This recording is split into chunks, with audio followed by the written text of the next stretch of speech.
تو اب چونکہ شرائط نہیں پائی جا رہی ہیں، جو کنڈیشنز ہیں عید کی نماز کے لیے وہ گھروں میں نہیں پائی جاتی ہیں، اس لیے علماء نے یہ کہا ہے کہ ایسی کنڈیشن میں آپ اپنے گھر میں نماز ادا کریں۔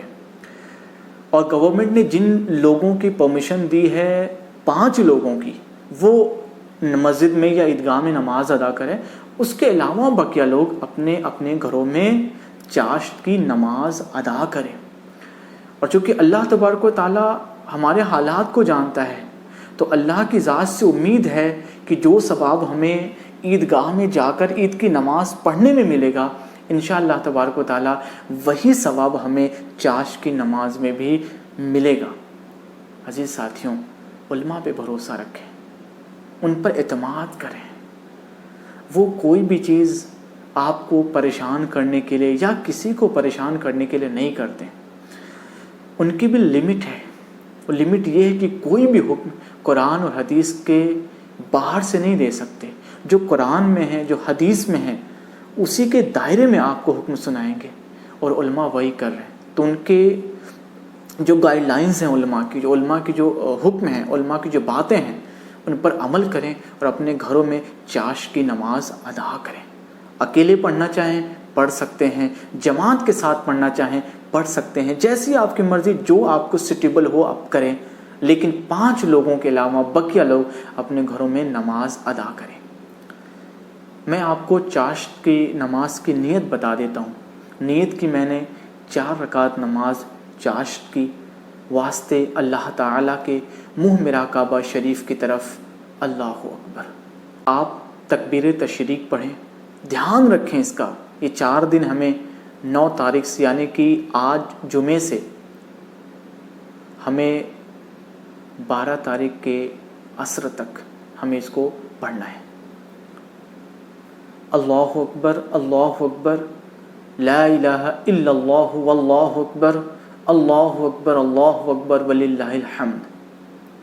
خاص طور سے اس کا ورد نماز کے بعد ضرور کریں۔ اور اس کے بعد عزیز ساتھیوں، ہاتھ جوڑ کے آپ سے گزارش کرتا ہوں، نم آنکھوں کے ساتھ، روتے ہوئے آنسوؤں کے ساتھ، ٹوٹے ہوئے دلوں کے ساتھ، پوری لو لگا کے، پوری توجہ کے ساتھ اللہ کی بارگاہ میں مانگنے جیسا دعا کریں۔ حالات بہت خراب ہیں، اب ہمارے حالات کی بہتری کے لیے دعا کریں، گھر والوں کی، اپنے گھر والوں کے، اپنے پیارے وطن ہندوستان کی بہتری کے لیے، پوری دنیا کی بہتری کے لیے دعا کریں۔ اور جب بندہ ٹوٹے ہوئے دل کے ساتھ بہت دل لگا کے، لو لگا کے اللہ کی بارگاہ میں دعا کرتا ہے، تو اللہ اس کی بات کو ضرور قبول کرتا ہے۔ تو بچا کے نہ رکھی سے، تیرا آئینہ ہے وہ آئینہ، جو شکستہ ہو تو عزیز سر ہے نگاہ آئینہ ساز میں۔ جب دل ٹوٹے گا اور ٹوٹے ہوئے دلوں کے ساتھ اللہ کی بارگاہ میں دعائیں ہوں گی، تو اللہ اس کو ضرور قبول فرمائے گا۔ اس کے بعد عزیز ساتھیوں، جن کو قربانی کرنی ہے وہ قربانی کریں۔ بس اس بات کا دھیان رکھیں، قربانی اللہ کے لیے ہے۔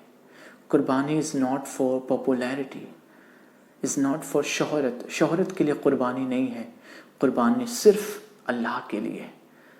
اللہ اپنے پیارے حبیب، ہم سب کے آقا، ہم سب کے داتا، ہمارے دلوں کے دھڑکن، پیارے محمد صلی اللہ تعالیٰ علیہ وسلم سے ارشاد فرماتا ہے، فَصَلِّ لِرَبِّكَ وَانْحَرْ، اے محبوب نماز میرے لیے پڑھیں اور قربانی بھی میرے لیے کریں۔ تو قربانی اللہ کے لیے ہونی چاہیے۔ اگر آپ لاکھوں کا بہت مہنگا بکرا لاتے ہیں اور آپ کی نیت ہوتی ہے کہ لوگ کہیں گے کہ میں نے بڑا مہنگا بکرا قربان کیا ہے، تو عزیز ساتھیوں، شاید دنیا میں آپ کو نام مل جائے، شاید دنیا میں آپ کو شہرت مل جائے، لیکن یاد رکھیں بروز حشر قیامت کے دن وہ آپ کا بکرا، وہ آپ کا عمل آپ کے چہرے پہ مار دیا جائے گا۔ ہمارے آقا، ہمارے دلوں کی دھڑکن جناب محمد رسول اللہ صلی اللہ تعالیٰ علیہ وسلم ارشاد فرماتے ہیں، ان اللہ لا ينظر الى صورکم واموالکم ولکن ينظر الى قلوبکم واعمالکم۔ Allah doesn't see at your face how beautiful or handsome you are. He does not see your property. He see your heart. How pure you are in your intentions.